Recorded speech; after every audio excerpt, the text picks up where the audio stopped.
¿Os habéis fijado la cantidad de charlas que hemos escuchado que tienen que ver con el medio ambiente? Es la última. Un montón de las que hemos escuchado hoy tienen que ver con el medio ambiente. ¿Por qué? Porque el medio ambiente hoy en día es uno de los grandes retos que tiene nuestra sociedad. Y los científicos estamos aquí para eso, para intentar ayudar a la sociedad a resolver esos retos que tiene. Así que ahora vamos a escuchar otra charla que también tiene que ver con el medio ambiente y con una de las cosas más importantes, que es cómo almacenar la energía renovable. Resulta que tenemos que deshacernos de los combustibles fósiles porque se acaban y porque contribuyen mucho al efecto invernadero y al cambio climático. Pero no tenemos bien desarrollados todavía los sistemas. Así que de eso nos va a hablar Sol, ¿verdad? Sí. Nos va a hablar Sol Fernández Muñoz, que viene de la Universidad de Sevilla, y nos va a hablar precisamente de una forma de almacenar la energía renovable con cerámicas. Bueno, pues muchas gracias, Javier, por la presentación. Y yo os vengo a hablar, yo trabajo en el Instituto de Ciencia de Materiales de Sevilla y pertenezco a la Universidad de Sevilla, como bien han dicho, y os voy a hablar sobre cerámicas. Yo cuando digo que trabajo en cerámica, normalmente casi todo el mundo, la imagen que se le viene es una imagen muy parecida a la que está puesta ahí. Pero las cerámicas son un tipo de material que ha evolucionado mucho a lo largo de la historia. Realmente la cerámica ha estado presente desde que la humanidad empezó a construir herramientas o a emplear utensilios. Es cierto que con el paso de los años el uso de las cerámicas pues, se vio muy desplazado por el uso de otros materiales como metales, polímeros o otro tipo de materiales. Sin embargo, a partir del siglo XIX, con la aparición de los rayos X aplicados a los materiales, pues se pudo ver una relación entre la fabricación que tenían estos materiales y su estructura, de manera que podíamos diseñar más sus propiedades y, por lo tanto, buscar distintas aplicaciones de estos.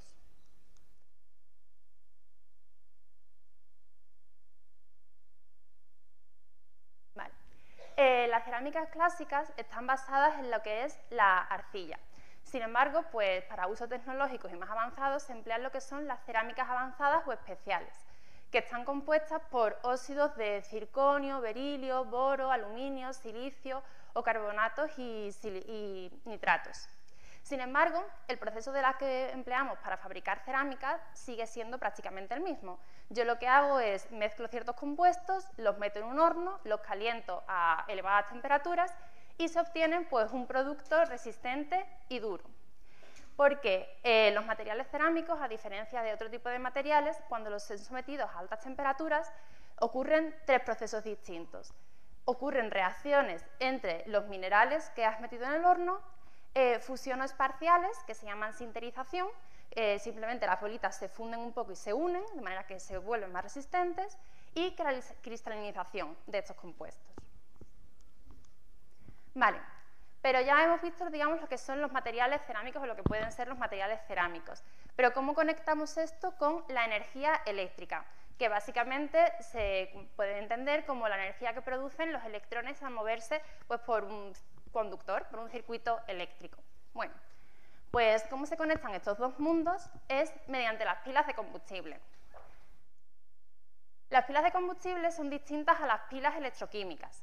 Yo no soy química, pero bueno, así que no me voy a centrar mucho en explicar cómo funciona una pila electroquímica, pero todo el mundo que estudie química o ha visto o va a ver, digamos, ese esquema de pila. Pero sin embargo, en estas pilas electroquímicas, pues una de las reacciones por las que funcionan son las reacciones redox, en las cuales ocurre una reacción de oxidación, donde se producen electrones, y una reacción de reducción, donde se consumen estos electrones para reducir otra especie. Pues estas mismas reacciones redox son las que ocurren en una pila de combustible. En las pilas de combustible, como dice su nombre, emplean un combustible, que en este caso pues yo me centro sobre todo en el hidrógeno, ya que es un combustible que puede ser obtenido de forma limpia, y consumen este combustible reaccionando y produciendo, descomponiéndose en el hidrógeno, catión hidrógeno, y produciendo electrones. Estos electrones pueden conducirse por un circuito y conectar una forma de producir energía eléctrica, como por ejemplo es una bombilla. Y los cationes hidrógeno necesitarían viajar a través de un electrolito para llegar a la otra parte de la reacción, que es donde se produciría la reacción de reducción del oxígeno, que simplemente, pues digamos que estaría en el ambiente. Y el único producto que se obtendría sería vapor de agua.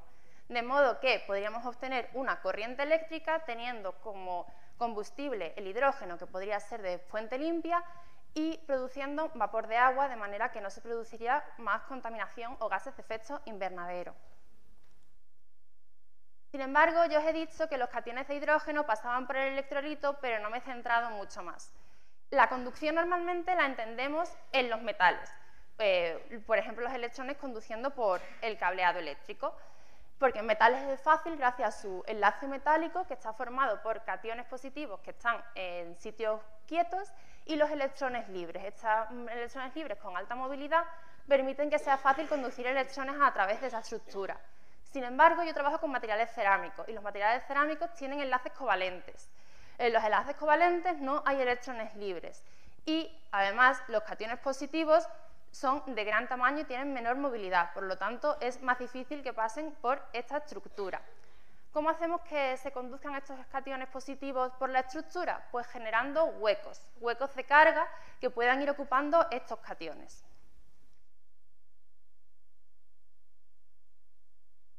Sin embargo, los cationes pueden llegar a ser de muchos tamaños. Otra de las ventajas que tiene el hidrógeno es que puede ser, es decir, que una vez pierde su electrón es el catión más pequeño posible. Simplemente pues, nos podría quedar un protón. ¿Cómo hacemos que este protón atraviese la estructura? Pues básicamente es dándole energía. Cuanto más energía le demos, más movilidad, más capacidad de moverse tendrá por la estructura. Y esta energía se la damos a partir de calor. Ahí hay una gráfica de una serie de experimentos que realizamos y se ve cómo cada puntito es una medida a cierta temperatura y después tenemos una conductividad. Y vemos cómo a mayor temperatura, que aumenta hacia mi derecha, hay una mayor conductividad, que se va hacia arriba. Aún así, los valores de conductividad no son muy altos y hace falta llegar pues, a unos 600 grados centígrados. Pero bueno, son menos conductores que los metales, pero también estas pilas no funcionan por una sola, y esto serían las mediciones de una sola pila, sino que se construyen en forma de stacks, una encima de otra, pegadas, de manera que se retroalimenta. Vale, pues he puesto muchos dibujitos, pero estos digamos que son unas fotos de las muestras que realmente yo preparo. Son pastillas de menos de 2 centímetros de diámetro, y yo sobre todo trabajo con la integración entre el electrolito y el ánodo. En las imágenes son imágenes de microscopio electrónico y se ve como hay una capa de electrolito por encima y de abajo estaría el ánodo. Vale, pero os he hablado mucho sobre cerámicos, pero no os he comentado nada sobre energías renovables. Y bueno, pues ahora mismo nos encontramos en una situación donde la transición energética es vital, porque la obtención de los combustibles fósiles se está convirtiendo en más difícil cada vez y además se sigue teniendo pues, la presión de que algún día se acabarán. Entonces aquí surgen las energías renovables. Sin embargo, todos hemos escuchado algún comentario sobre las energías renovables negativos, sobre por ejemplo su intermitencia. Es decir, energías renovables como la eólica o la solar pues dependen de que haga viento o haga sol para producir energía eléctrica, y cuando pues, no hay sol o no hay viento pues no se produciría energía. Entonces, ¿cómo podemos solucionar este problema? Pues aquí entran las células de combustible con las que yo trabajo. De normal, una estación de energía renovable pues, produciría energía y pues, se la podría enviar a la red eléctrica y estaríamos obteniendo energía. Sin embargo, hay parte en momentos de mucho sol o mucho viento que habría una sobreproducción de energía, o hay energías residuales que no se pueden aprovechar tanto como para mandar directamente a la corriente. Bien, pues ¿qué haríamos con esta energía? Esta energía sobrante, entre comillas, la podríamos aprovechar para, en una pila de combustible a la inversa de la que os he puesto antes, sería enviar electrones para que reaccionen con vapor de agua para separar los cationes de hidrógeno que atravesarían el electrolito, produciendo una reacción formando hidrógeno.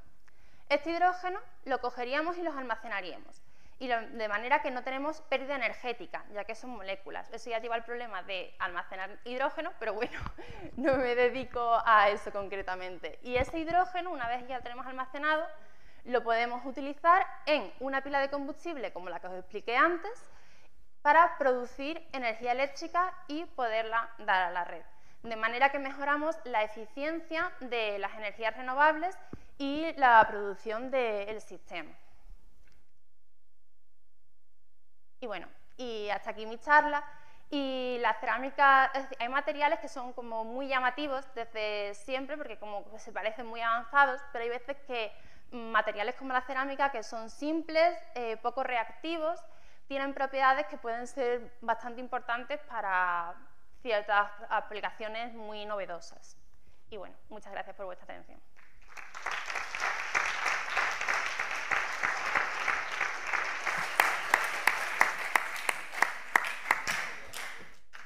Porfa, daos mucha prisa, que necesitamos materias con urgencia. ¿Os habéis preguntado alguna vez cómo vamos a hacer para que todo el mundo pueda pasarse a tener coches eléctricos, para que todas las casas tengan placas solares y puedan almacenar esa energía en baterías? ¿Cómo hacemos? Porque tenemos un montón de coches por ahí circulando. ¿Os lo habéis planteado alguna vez? ¿No? Dime.